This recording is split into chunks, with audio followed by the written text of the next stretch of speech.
And I thank God for this series. Romans chapter 1, verse 17, here's what the Apostle Paul says. He says, for in it, the righteousness of God, hey, Cuba, you're good. You're good. He says, for in it, the righteousness of God is revealed from faith to faith. Are y'all with me? The righteousness of God is revealed from where? Faith to faith. The what? The righteousness of God is revealed from what? Faith to faith. As it is written, the just shall live by faith. I want to share tonight from these words, live by faith. Live by faith. As stated throughout this series, spiritual maturity is not about how well we can preach, pray, prophesy, exalt, or either how long we've been saved. It's about how well we can live out the word. It's about our ability to do what's right in the face of wrong. It's about our conformity to the image of Christ. It's about our conformity to the image of Christ. Bishop, what does that mean? That means becoming more and more like Jesus in our character, in our behavior, and in purpose. Here's the point. The longer I walk with him, the more I ought to look like him. The longer I walk with him, the more I ought to look like him in my character, in my behavior, and in my purpose. The longer I walk with him, the longer I what? Walk with him. If I'm not becoming more and more, if I'm not increasing in his character and in his behavior and in his purpose, I'm not growing spiritually. I'm not becoming spiritually mature. So spiritual maturity is about me becoming more and more and more like him. Because becoming more and more like me doesn't help anybody. The only thing that helps anybody is him.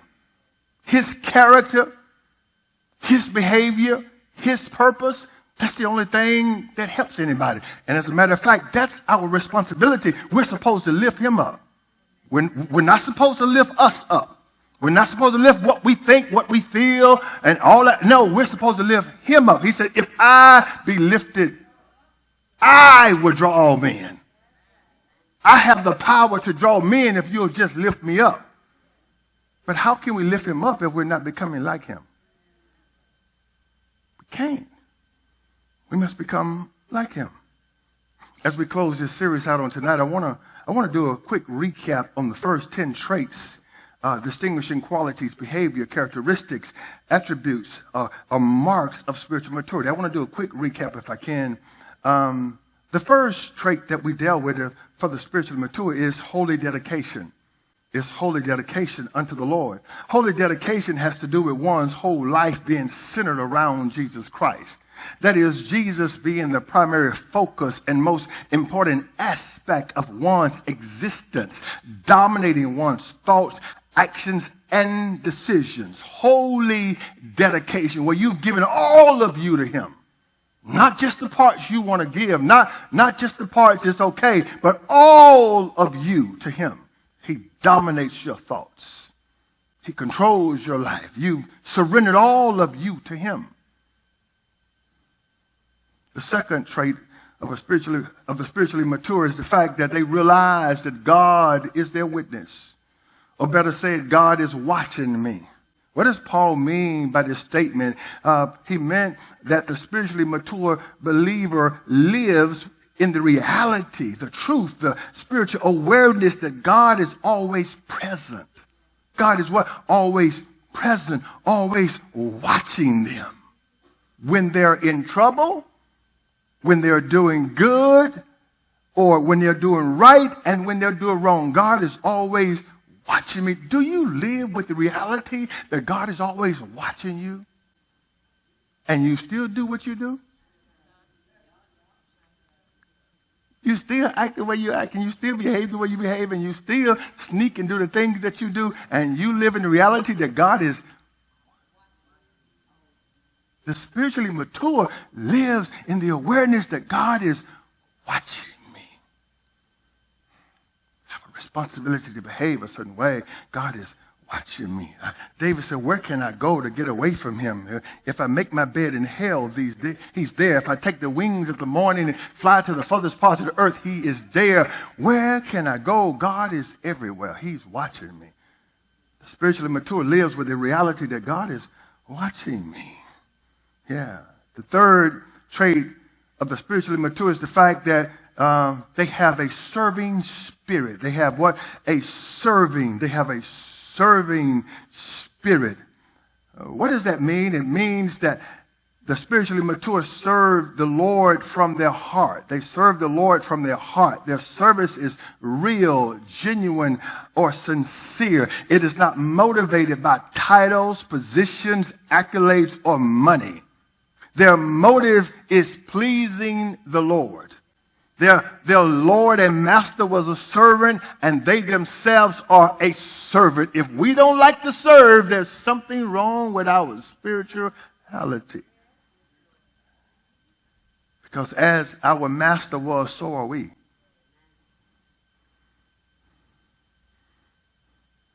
How can we express spiritual maturity when we don't want to serve? It is through your service that you express, that you reveal, that you show forth, that you manifest your spiritual maturity. It is through your service. Because it takes spiritual maturity to serve.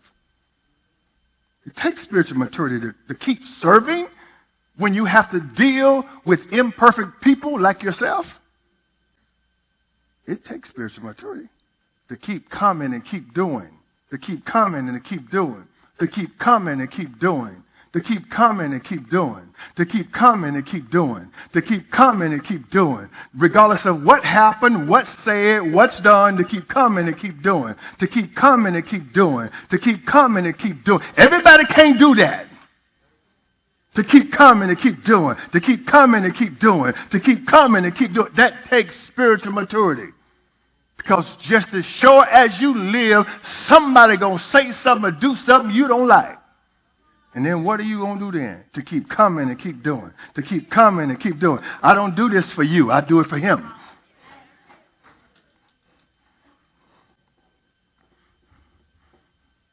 The fourth trait of the spiritually mature is the fact that they are persistent and prayerful. They are persistent and prayerful. This speaks to the fact that the spiritually mature believer continually and consistently seek God through prayer, even when they're faced with challenges and setbacks. And not only that, they continually to seek God to maintain a close connection to God. So they're always hearing what God is saying. What God is what? Saying. Not only what he said. What he is saying. Well, I know what God said. I know, but do you know what he's saying?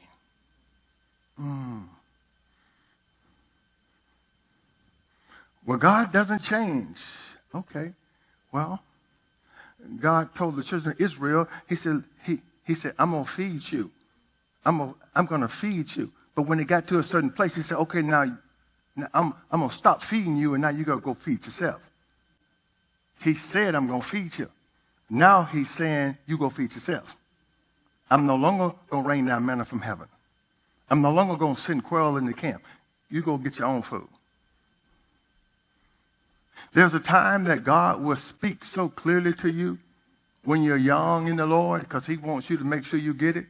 But he starts to wean you off so that you'll learn how to live by faith and not by him always giving you clarity for everything. Yeah. So we have to learn how to live not just based on what God said, but what he is saying, because as you mature, he wants you to transition.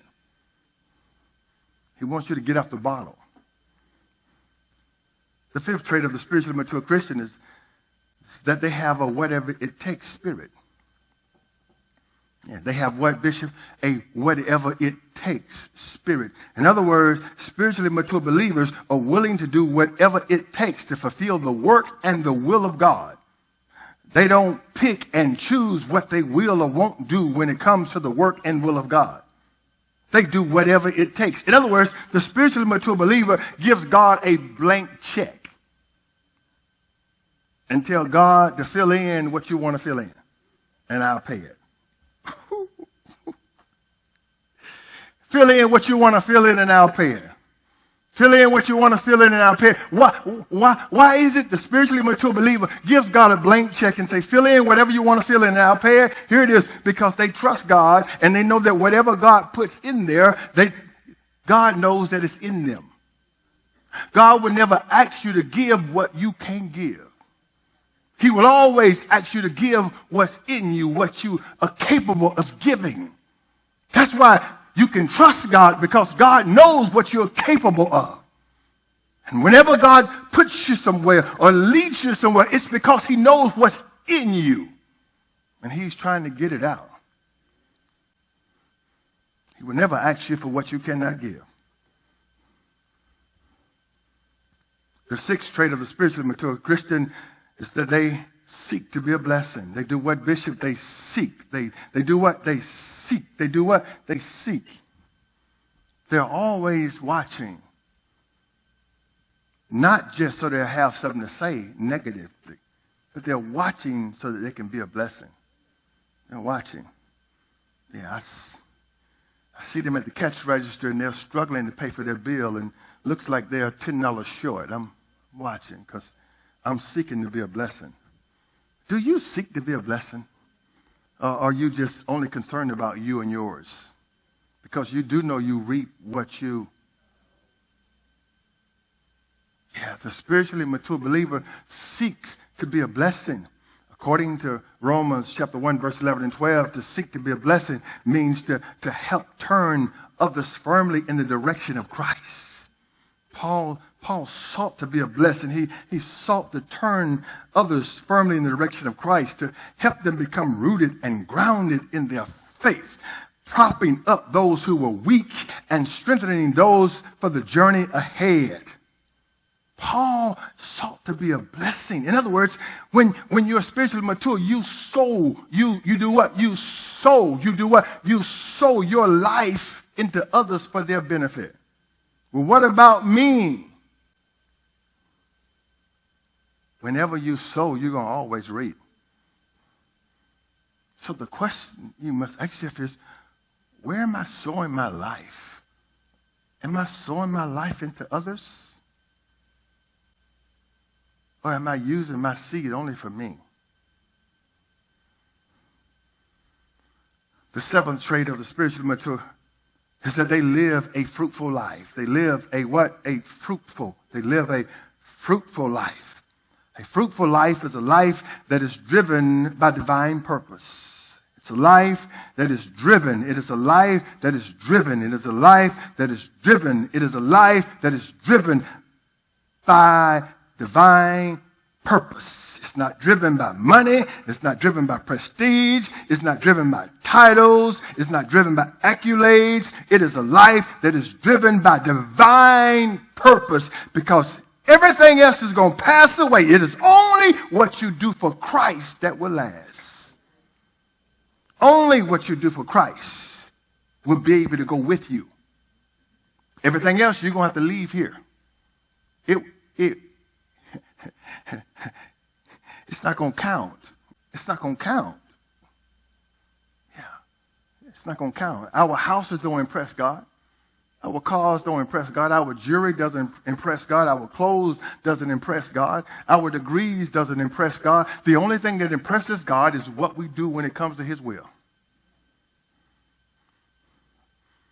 Yeah, a fruitful life is a life driven by divine purpose. A life that makes positive impact on others. A life that touches people with the love of Christ. It's a life that extends grace and mercy to those who don't deserve it. It's a life that shares the gospel with others. It's a life that leads others to Jesus. It's a life that makes an eternal, everlasting difference. In short, it's a life that gives back. Freely you have received, freely give. It's a life that gives back. God has blessed you. He's used people to bless you. He's used people to help you. And so as a result, you help them back. It's a life that gives back. It's a life that gives back. Here it is, to ensure that once I'm gone, the church can still move on. Because I've sowed into the lives of people so that they can carry the torch. When I can no longer carry the torch, I've made sure that I've poured myself out into others so that they can carry the torch. The Apostle Paul said this. He says, now I'm ready to go. Because Paul said, I fought a good fight. I kept the faith. I finished my course. I've poured myself out into others to ensure that the church can go on. To ensure that the church can go on. Can I pause here for just a second and help us understand something? Spiritual maturity is about the church. If it's not about the church, what is it about? The church where God put his name. The church represents the people that God sent his son to die for. Jesus bled for the church. Are you willing to bleed for church? Are you willing to bleed for the church? Are you willing to even take anything for the church? Are you willing to even go through anything for the church? For the church. Yeah, the church, us, those of us who were hostile to Jesus, those of us who were enemies of Jesus, those of us who fought against Jesus and mocked Jesus. He bled for the church. What are you willing to do for the church? What are you willing to give for the church? Because that's the bride of Christ. That's who Jesus is coming back for. He's coming back for the church. That's who he's coming back for, is the church. And so your gifts, your talents, your abilities, all the stuff that you have grown and matured in, it's for the church. It's for the church. It's for the church. If you're not using it for the church, what good is it? It's for the church. For the church. It's for his bride. The Lord loves the church. He loves the church. He said, I'm married to the church. That's why regardless of what happens in the church would never go down. The church would never close.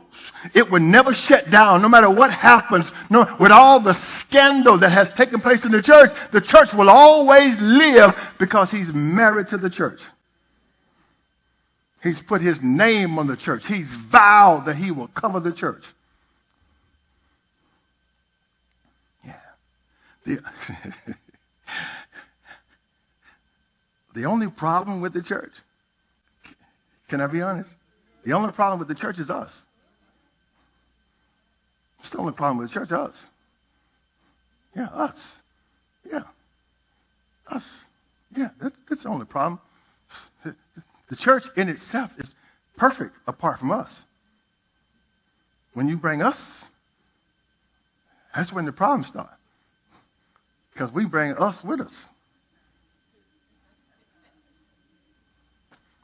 And that's what makes the church so difficult. Us. It's us.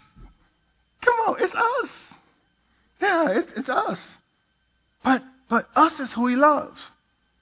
Yeah, he loves us.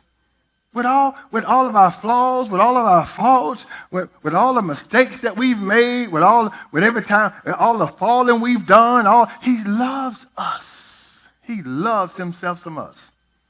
Matter of fact, the Bible says our names is written in his palms. He loves us. He loves us. God always loved his people. He always loved his people. Even in the Old Testament, when the priests would go into the Holy of Holies, he would have all these stones. He would have on these stones which represented the 12 tribes of Israel, which represented God's people, and he would take this ephod with all these stones, and he would go into the presence of God. Why? Because he was taking the people before God. Well, who designed the ephod? God. Who said what should be on the ephod? God. Who said the stone should be on there? God. Why? Because God said, I need somebody to represent my people. I need somebody to intercede for my people. I need somebody to cover my people. God will always raise up somebody who will have a heart for his church. The church would never fail to have someone to intercede for it, to have someone to love it, to have someone to care for it, to have someone to bound up its wounds. The church will always have somebody, because God will always touch somebody's heart to sacrifice for the church. If nobody else will, God's going to find somebody. When Elijah said, Lord, I'm the only one left, God says, listen, I got 7,000 that hadn't even bowed their knees yet. You don't know what you're talking about. You're not the only one. If you won't do it, I got somebody else will. God will always have somebody to love his church and willing to pay whatever price it takes to cover his church. The eighth trait of the spiritually mature is that they see themselves as a debtor. They see themselves as a debtor. The term debtor in Romans 1:14 is used figuratively by Paul and means one bound by duty or compulsion or obligated. Like Paul, the spiritually mature believer feels indebted. They feel what? The spiritually mature believer feels indebted. The spiritually mature believer feels indebted. They feel bound by duty. They feel compelled or obligated to God, to his church, and to others because of what Christ has done for him or her and what Christ has entrusted with him or her. They feel duty bound. God, I must give back. I must give back. God has been too good to me. He brought me out when I was dying. He picked me up and brought me out. I owe God, I owe his church, and I owe others. When you are spiritually mature, you are duty bound. I've never wrestled with God about what he wanted me to do. I was nervous. I was fearful. I said, God, I've never done this before, but I've never wrestled with him because I felt duty bound. God had been good to me. He brought me out. If God hadn't saved me, I wouldn't be here today. I would be in prison or I would be dead, but I wouldn't be here today if God hadn't saved me. The way my life was going, the road I was going down, and you don't think I owe God? I owe God. If nobody else goes, I'm going to go. If nobody else does it, I'm going to do it because I owe God. That's why I keep coming and keep doing and keep coming and keep doing and keep coming and keep doing. After 30 years, I'm still coming and doing because I owe God. I'm duty bound. I'm a debtor. I am a debtor. If nobody else feels indebted to God, I do. The ninth trait of the spiritually mature believer is their readiness. Their readiness. Yeah. Readiness has to do with our being willing, eager, and zealous, and or prepared to do the work of the Lord. When you're ready, when you walk in a spirit of readiness, you are willing, you are eager, you are zealous, and you are prepared to do the work of the Lord. You are what? You are prepared. You are what? You are prepared to do the work of the Lord. Paul said, as much as lie within me, I'm ready to preach. As much as lie within me, as much as lie within me. In other words, Paul said, as much as I can control, I've done the work. I've put in the work in secret. I've done my part. As much as lie within me, I'm ready. Now, so there's two parts. There's the part you must play, and then there's the part God plays. Paul said, I've done my part. I'm ready. Now God has to do his part. But if you don't do your part, you think God's going to anoint you and you won't put in the work? God doesn't anoint anybody that doesn't put in the work. Yeah, Paul said, I'm ready. Yeah. Yeah, I'm ready. Yeah. This comes from us putting in the work in secret. So when God calls our name, we're ready. Yeah. Yeah. When God calls our name, we're what? We're ready. Yeah. You don't wait until you get on the stage to practice. You practice in private. Yeah, the stage is game time. Yeah, you don't wait till you get on the stage to practice. You practice in private. And your private practice turns into public acknowledgement. When you really put into practice, everybody know. Everybody know. Oh, man, wow, I see that. Look like they're growing. You can see it when you put the work in. You don't get up here to practice. People's lives depend on what's said when you get up here. You don't get up here to practice. You practice at home. The 10th trait of the spiritually mature is that they are unashamed of the gospel. They are unashamed of the gospel. This speaks to the fact that the spiritually mature are confident and unwavering in their belief in the power of the gospel. They're confident and unwavering in their belief in the power of the gospel to save and to transform lives. Therefore, they are not embarrassed or afraid to publicly and or privately proclaim the good news of Jesus Christ. Now, the 11th and final trait of the spiritually mature in this series is found in our foundation text in verse 17. For clarity, I want to read verse 16 with it for clarity's sake. Here's what the Apostle Paul said. Verse 16, he says, for I am not ashamed. I am not ashamed. He said, I'm not ashamed of the gospel of Christ. For it is the power of God.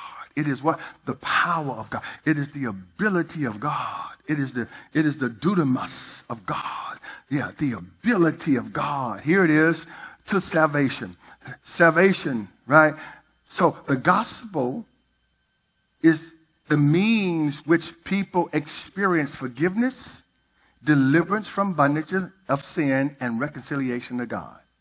So the gospel is what, Bishop? What is it? It's the means by which people experience forgiveness, deliverance from the bondage of sin, and reconciliation to God. And so Paul said, I'm not ashamed of the gospel because it is the power of God to bring about change, to bring about transformation, to bring people into forgiveness, to bring people face to face with their sins and help them to see themselves. It is the power of God to bring people to a place of deliverance, to bring people to a place of reconciliation with God for everyone who believes, for the Jew first and also to the Greek. Verse 17, for in it, for what? In it, for what? In it, the gospel, for in it, the gospel, for in it, the gospel, the righteousness of God is revealed from faith to faith. As it is written, the just shall live by faith. The 11th trait of the spiritually mature believer is the fact that they live by faith. They live by faith. According to the text, the gospel is the source of salvation, righteousness, and faith. The gospel is the source of salvation, forgiveness, deliverance, and reconciliation. Righteousness, that which is deemed right by God, what is approved in his eyes, or simply put, his will for his people. And faith. According to the text, the righteousness of God, his will for his people, is revealed, made plain, or manifested from faith to faith. This statement reveals at least two truths. From faith to faith. From faith to faith. Once again, from faith to faith. The righteousness of God is revealed. The righteousness of God, that which is approved by God, God's will for his people, is revealed. It is manifested from faith to faith. This statement, once again, reveals at least two truths. Number one, here it is. It reveals that God's revealed yet concealed will is uncovered or unveiled by faith. Let me say it another way. Through faith, the Lord reveals his will to his people. This reveals the importance of faith. That is, one cannot know God intimately or his will for their lives apart from faith. It's impossible. Yeah. God, it is through faith. It is through what? It is through faith that God reveals his will. It is through what? Faith. That the righteousness of God, the righteousness of God, God's will for his people, that which God approves, is revealed through faith. That's the first truth it reveals. Here's the second one. It reveals that, number two, faith is not static. Faith is not static. Bishop, what do you mean? Faith is not still, motionless, or unchanging, but continually increasing in strength and understanding. In other words, real faith is a growing faith. Real faith is a growing faith, a faith that progresses and deepens. Thus, faith is not a one-time act, but a continuous progression of growth and reliance on God. Growth and reliance on God. Real faith grows. Real faith doesn't stay the same. Real faith is not static. It's not motionless. It's not still. Real faith is always growing. Real faith is always what? Growing. It's always growing. Yeah, it's always what? Growing. So from faith to faith is a continuous process of spiritual growth. It is what, Bishop? It is a continuous process of spiritual growth, or should I say it this way? It's living in a way that produces more faith. From faith to faith. It's living in a way that produces more faith. It's living in a way that produces more faith. Here's the relevant question. How do we live in a way that produces or breeds more faith? If we are to go from faith to faith, and the righteousness of God is revealed from faith to faith. So God's will for my life, God's will for the people of God is revealed from faith to faith. There's a progression here. There's a progression. So if my faith doesn't grow, then God's revealed will in my life doesn't increase. So there's things that God has for me that I would never know. There's things that God has for his people I would never know. I would never see it if my faith is not growing. If my faith is not what? If my faith is not growing. My faith must grow. My faith must grow. So here it is. How do we live in a way that produces or breeds more faith? Well, Paul tells us in the big clause of the text.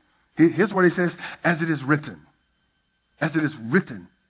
These words, as it is written, establishes the authority of what's getting ready to be said.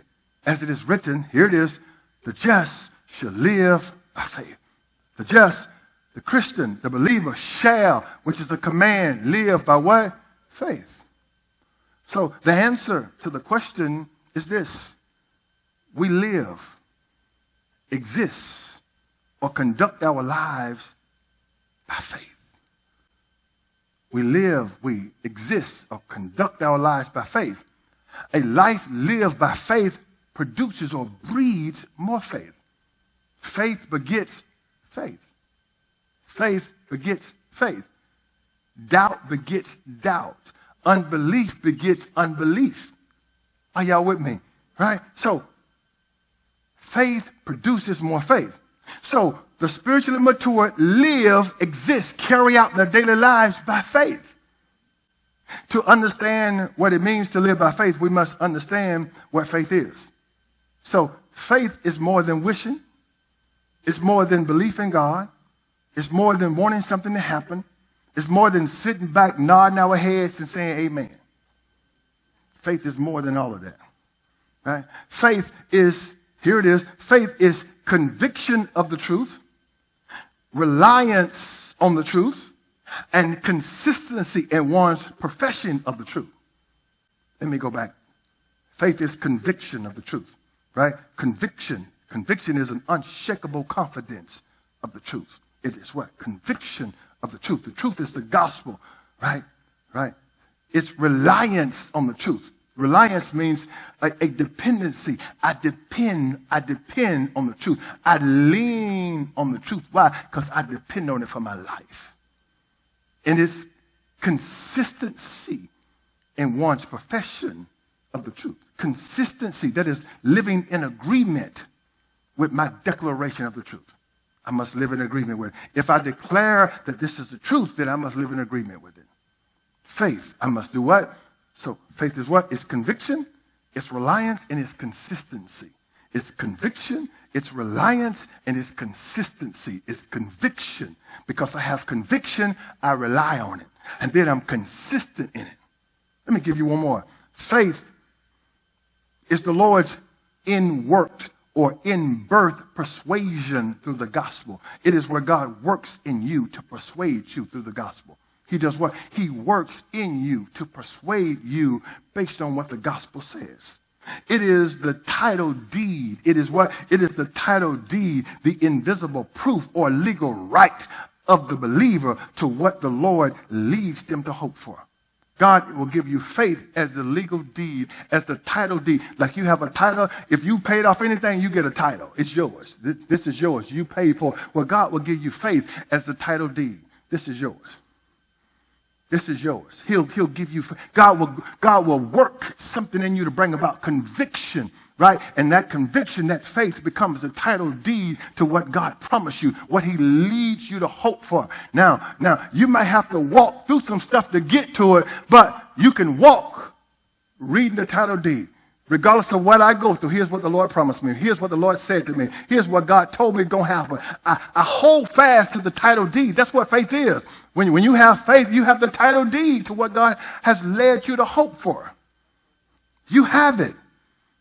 So when Paul said, the just shall live by faith, he meant a complete trust in God accompanied by action.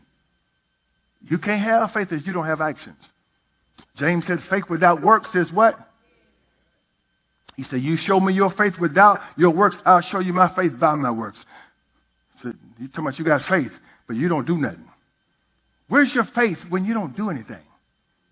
No, faith must have works. If I say I believe in God, then the works must be my lifestyle. The works must be my lifestyle. I can't tell you I believe I got faith in God. I believe in God, but my lifestyle doesn't match. No, you don't have faith. Yeah. Faith. Yeah, faith. So when Paul said, the just shall live by faith, he meant a complete trust in God accompanied by action. In other words, we are to live in a manner that is consistent with our faith. Secondly, he meant that one's actions, choices, and interactions are guided or directed by faith, rather than relying on sight, emotion, and worldly logic. No, I'm leaning on the word. I don't care what logic says. I don't care what the world says. I don't care what my emotions say. It does not matter. I'm leaning on the word. I'm leaning on what God said. I'm trusting in what God said because I know what God said can turn around how I feel. Emotions come and go. That's why you don't follow your emotions. Because they can cause, your emotions can cost you seasons. Your emotions can cost you seasons. I can't follow my emotions. They're too expensive. They can cost me seasons. God, seasons where I'm sidetracked when I should be fulfilling God's will, but I'm sidetracked because I got in my emotions. Your emotions can cost you. Don't follow your emotions. Don't follow your emotions. Follow the word. Thirdly, he meant that faith is to encompass, don't miss this, that faith is to encompass all aspects of our lives, not just specific situations or crises. Faith is to encompass your whole life. Your whole life is to be lived by faith. Your whole life. The just shall live by faith. Your whole life. Everything. Your finances, your marriage, the raising of your kids, your interactions, the way you deal with opposition, the way you deal with conflict. Faith is to encompass your whole life. Everything. The just shall live. When you are spiritually mature, faith encompasses your whole life. Trust in what the word says. Yeah, but no, I'm trusting what the word says. Heaven and earth should pass away, but God's word is going to stand. God's word going to stand. I'm trusting the word. I'm trusting the word. I'm trusting the word. I'm trusting the word. I'm trusting the word. I'm trusting the word because the word works. The word works. The word works.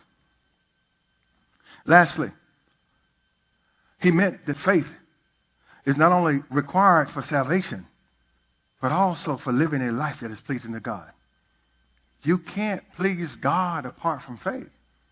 It's impossible. You can't please God without faith.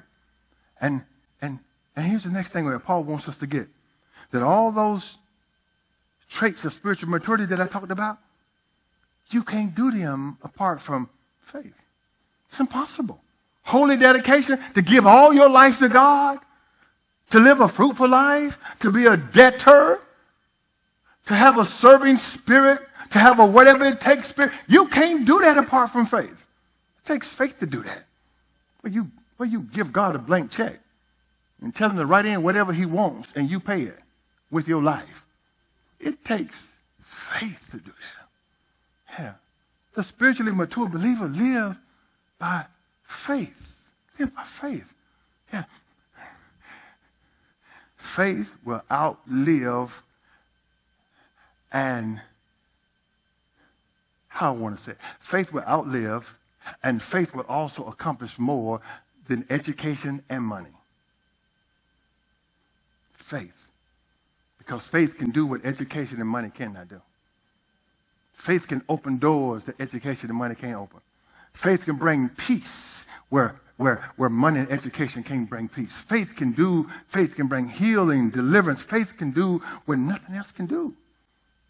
It's by faith. It says, and the just shall live by faith. And get this, and as we live by faith, it produces more faith. Which then leads to a deeper and deeper understanding of the righteousness of God. So there are things that God has for me. The only way I'm going to see them and experience them is I must live by faith. If I don't live by faith, I won't see them. I will not experience them. They won't even come to my mind. Bishop, what are you saying? There are things that has not come to your mind yet that God has in store for you. Has not entered into the mind yet that God has in store for you. But as you live by faith, as you continue to walk by faith, it begins to reveal the righteousness of God. It begins to reveal God's will for you. You begin to see stuff that you didn't see before. Living by faith pays off. Because there's stuff God has for you that you would never see until you learn to live by faith. And as you learn to live by faith, the righteousness of God is revealed from you. By what? Faith. As you progress in faith, as you progress, as you grow and progress in faith, you begin to see stuff that you didn't see before. You begin to realize prophecies that you didn't realize before. God began to show you stuff that he wouldn't have showed you or told you in your earlier days of faith. Why? Because you couldn't handle it. Because you couldn't handle it. So as you grow in faith, he begins to reveal deeper things to you. Deeper things. Deeper things. And the just shall live by faith. Amen. God bless you. Let's put our hands together and bless him.